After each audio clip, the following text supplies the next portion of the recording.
Effectivement, l'agriculture, c'est un domaine prioritaire dans notre pays. Et cela a toujours été d'ailleurs depuis plusieurs décennies. On a toujours déclaré, gouvernements successifs ont toujours dit que l'agriculture était la priorité des priorités. Mais on y a alloué très peu de moyens pour pouvoir développer ce secteur pourtant très vital pour assurer l'autosuffisance alimentaire, mais également un secteur qui est créateur de beaucoup d'emplois pour nos populations. Comme vous savez, près de 70% de la population congolaise vit dans les milieux ruraux, c'est-à-dire dans des campagnes.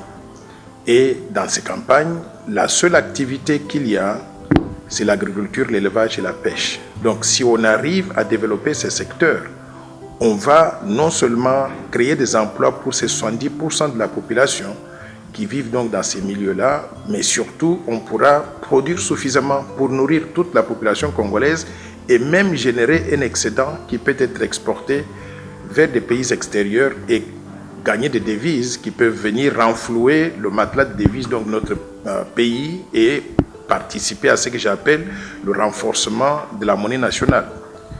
Malheureusement, les gouvernements n'ont pas mis la poche là où se trouve donc la bouche. On a souvent dit que c'est la priorité, mais on n'y alloue pas suffisamment donc de ressources. J'ai regardé l'évolution des budgets de la République démocratique du Congo depuis les 3 dernières décennies.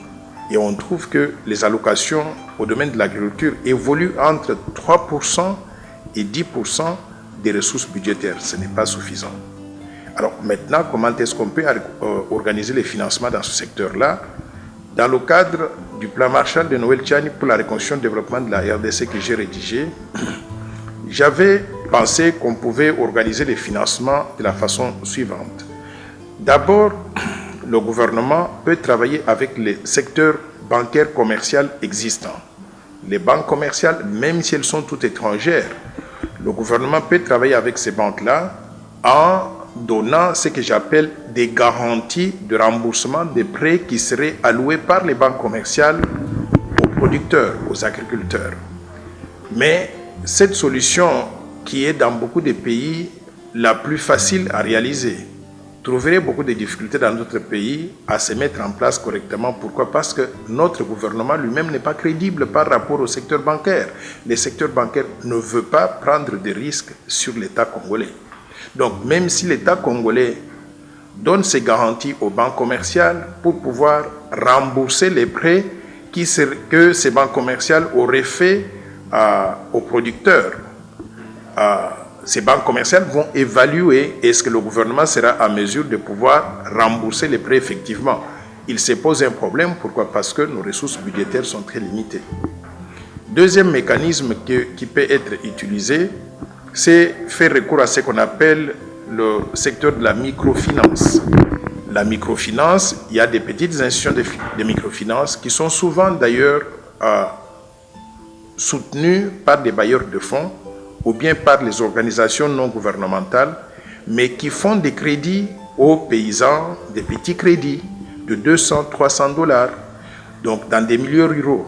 Malheureusement, ce secteur-là encore, je considère que le secteur de la microfinance est tellement petit pour faire la différence. On fait des petits crédits à quelques personnes, mais ce n'est pas assez dans un pays de 100 millions d'habitants pour arriver donc à atteindre la masse critique et aider tous ceux qui ont besoin donc des financements pour produire à grande échelle.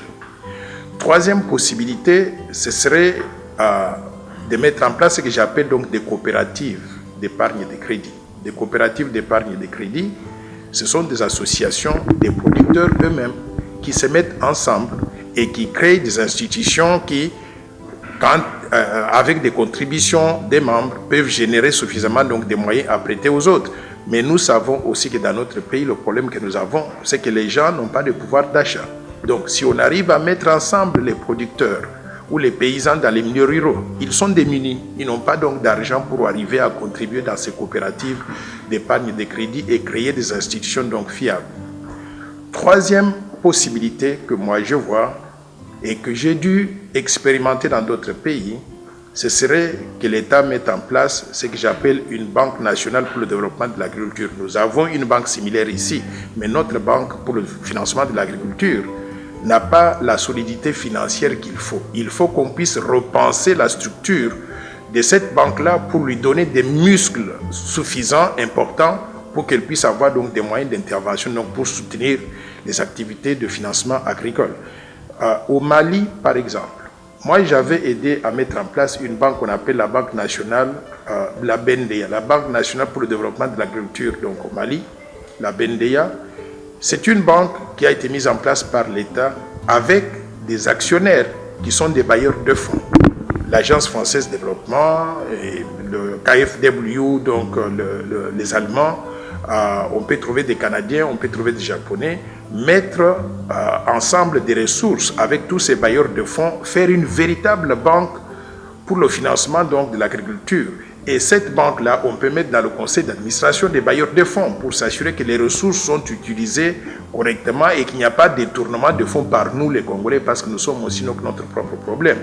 Donc la BNDEA, elle organise les financements, les campagnes de financement agricole en mettant des ressources à la disposition des agriculteurs au début donc, de la campagne pour qu'ils puissent acheter par exemple des engrais pour faire les champs, pour cultiver du coton, pour cultiver des cultures vivrières.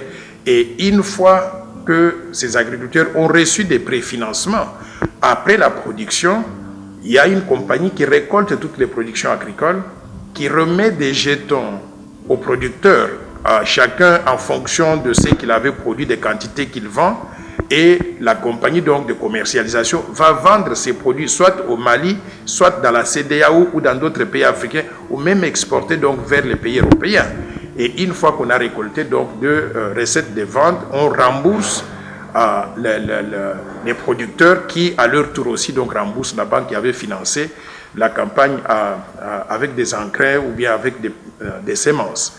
Donc on peut organiser donc un mécanisme de ce genre-là pour arriver à mettre en place donc au Congo une véritable banque de financement de l'agriculture qui fonctionnerait avec des principes de l'art, des règles de l'art, parce que on pourrait enlever l'élément intervention de l'État en y mettant par exemple certains bailleurs de fonds qui pourraient avoir un œil regardant dans le conseil d'administration pour éviter qu'on ne puisse pas distribuer du crédit n'importe comment, même quand ça ne se justifie pas. Donc, avec ces combinaisons donc de choses, moi je pense que nous pouvons arriver à mettre en place un mécanisme important de financement de l'agriculture. Mais je voudrais aussi signaler une chose que j'ai dû, sur laquelle j'ai réfléchi dans le cadre donc, du plan Marshall de Noël-Tchad pour la reconstruction et le développement de la RDC. C'est de créer ce que j'appelle une véritable banque de développement. Banque de développement, c'est différent des banques commerciales. Pourquoi? Parce que les banques commerciales ne prennent pas des secteurs de risque dans certains secteurs qui sont supposés être très risqués ou bien porter beaucoup plus de risques, notamment le domaine de l'agriculture, de l'élevage ou de la pêche. Cette banque de développement serait, par exemple, pour arriver à la constituer, l'équivalent de ce qu'on a connu dans le passé, la SOFIDE, mais la SOFIDE était trop petite. Moi, je l'appelle la Banque internationale pour la reconstruction et le développement de la RDC, qui pourrait absorber les restes de la SOFIDE, qui pourrait absorber le fonds de promotion industrielle, et il y a une petite unité qu'on appelle la cellule d'appui aux petites et moyennes entreprises. On peut mettre tout ça ensemble, élargir le capital considérablement, y amener des bailleurs de fonds comme actionnaires, et en ce moment-là, cette banque pourra avoir des muscles financiers suffisants pour financer des grands projets dans des domaines différents. Le domaine des infrastructures, le domaine de l'agriculture, le domaine de l'élevage, de la pêche, le domaine du tourisme, tous les secteurs qui sont négligés actuellement par les banques commerciales. Donc, je pense que cette combinaison donc, de techniques pourrait nous permettre donc à doter la RDC des mécanismes puissants de financement de l'agriculture, mais également d'autres secteurs importants qui ont une